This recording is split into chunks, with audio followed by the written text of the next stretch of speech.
दोस्तों, रूस के साथ हमारे ट्रेड में पिछले एक साल में काफी बड़ी बढ़ोतरी देखने को मिली, लेकिन हमारे लिए इस बढ़ते ट्रेड को सपोर्ट करना एक काफी बड़ी चुनौती बनकर सामने आया, जिसकी सबसे बड़ी वजह तो यह है कि रूस पर पश्चिमी देशों ने काफी सारे प्रतिबंध लगा दिए थे। ऐसे में जो ट्रेडिशनल पेमेंट मैकेनिज्म और सिस्टम मौजूद थे, उनका इस्तेमाल करते हुए भारत रूस को ज्यादा बड़े पेमेंट नहीं कर सकता था। लेकिन क्योंकि हम ऐसे हालात में ट्रेड को भी नहीं रोक सकते थे, इसीलिए हमें इसका कोई ना कोई अल्टरनेटिव ढूंढना ही पड़ा, जिसके तहत भारत ने एक काफी अच्छा सॉल्यूशन ये निकाला कि हम रूस को पेमेंट करने के लिए किसी एक या दो करेंसी का नहीं, बल्कि कई अलग अलग तरीकों का इस्तेमाल करेंगे, जिसमें हम रूस को सिर्फ भारतीय रुपए में ही पेमेंट नहीं करेंगे, बल्कि रूसी रूबल का भी इस्तेमाल करेंगे, यहाँ तक कि डॉलर और दिरहम जैसी करेंसी का भी इस्तेमाल करेंगे, जो कई मायनों में काफी सफल भी रहा। लेकिन अब इसी की कड़ी में एक भारतीय अधिकारी ने ऐसा खुलासा कर दिया है जिसने अमेरिका को भी हैरान कर दिया है। दरअसल एक टॉप भारतीय अधिकारी ने बताया है कि इंडियन प्राइवेट और पब्लिक सेक्टर कंपनियां रूस के साथ अपने व्यापार को जारी रखने के लिए स्विफ्ट ग्लोबल पेमेंट सिस्टम का इस्तेमाल कर रही है,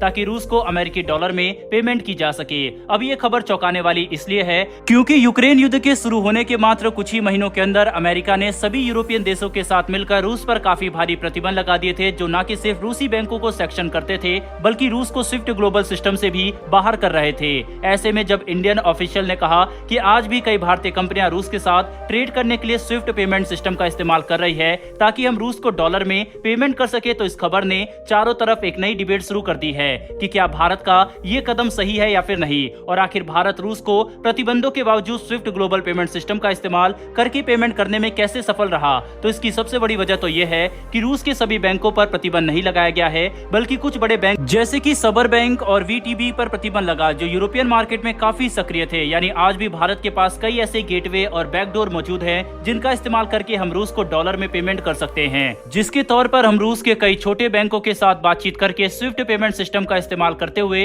रूस को डॉलर में पेमेंट करते हैं। हालांकि अभी तक ये बात सामने निकल कर नहीं आई है कि ये कौन से बैंक है जो अमेरिकी डॉलर में पेमेंट एक्सेप्ट कर रहे हैं, लेकिन आज भी भारत सीमित संख्या में ही सही, लेकिन अगर अमेरिकी डॉलर में रूस को पेमेंट कर पा रहा है तो ये हमारे लिए काफी अच्छी बात है। साथ ही लेटेस्ट आंकड़ों के अनुसार अप्रैल 2022 के मुकाबले फरवरी 2023 में भारत और रूस का बायलैटरल ट्रेड 8.54 अरब डॉलर से बढ़कर 41.56 अरब डॉलर तक पहुंच चुका है। यानी दोनों देशों के व्यापार ने पिछले एक साल में ही 500% की बढ़ोतरी दिखाई है। ऐसे में इतने बड़े व्यापार को सपोर्ट करने के लिए हमें मजबूत और भरोसेमंद पेमेंट सिस्टम की जरूरत है, जो कि सिर्फ तभी हासिल किया जा सकता है जब भारत और रूस लोकल करेंसी ट्रेड को एक मजबूत मैकेनिज्म के तौर पर स्थापित करें, जिसके तहत दोनों देश बड़े फैसले भी कर रहे हैं। हमने देखा है कि कैसे रूस के कई बैंक भारत के साथ स्पेशल वॉस्टर अकाउंट ओपन कर चुके हैं, और आज दोनों देशों के बीच में रूपी रूबल ट्रेड मैकेनिज्म सक्रिय है, जिसका इस्तेमाल करके हम रूस के साथ अपने ट्रेड को सपोर्ट कर सकते हैं। साथ ही अगर एनर्जी सेक्टर की बात करें तो फ्रेश डाटा के हिसाब से जनवरी में भारत ने रूस से हर दिन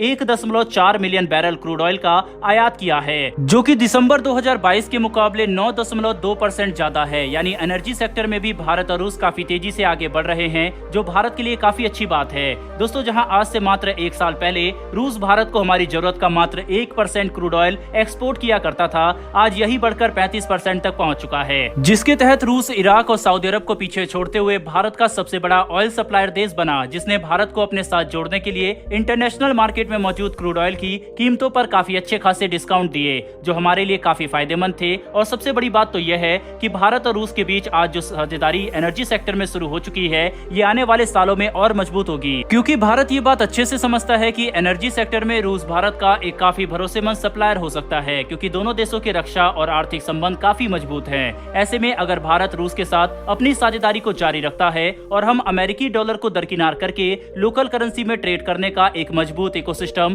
तैयार कर लेते हैं, तो ये भारत और रूस की साझेदारी को ट्रेड के मामले में स्वतंत्र बना देगा, जिसके बाद हमें स्विफ्ट ग्लोबल पेमेंट सिस्टम का इस्तेमाल करने की भी जरूरत नहीं पड़ेगी। हालांकि ये इतना आसान नहीं है, पर एक चरणबद्ध योजना के तहत अगर धीरे धीरे इसे इम्प्लीमेंट किया जाए तो भारत और रूस एक साथ मिलकर इंटरनेशनल ट्रेड में पेमेंट को लेकर अमेरिकी डॉलर से स्वतंत्रता हासिल कर सकते हैं, जो दोनों ही देशों के लिए एक काफी बड़ी उपलब्धि होगी। बहरहाल दोस्तों, इस वीडियो में इतना ही, लेकिन आपके हिसाब से चोरी छुप के भारत स्विफ्ट पेमेंट का इस्तेमाल रूस से पेमेंट करने के लिए कर रहा है, क्या ये सही है या नहीं? अपनी राय कमेंट बॉक्स में लिखकर जरूर बताइएगा। साथ ही हमारी आने वाली डेली ऐसी वीडियो के लिए चैनल को सब्सक्राइब कर बेल नोटिफिकेशन को अवश्य दबा लें। फिर मिलेंगे ऐसी एक नई वीडियो के साथ। धन्यवाद। जय हिंद।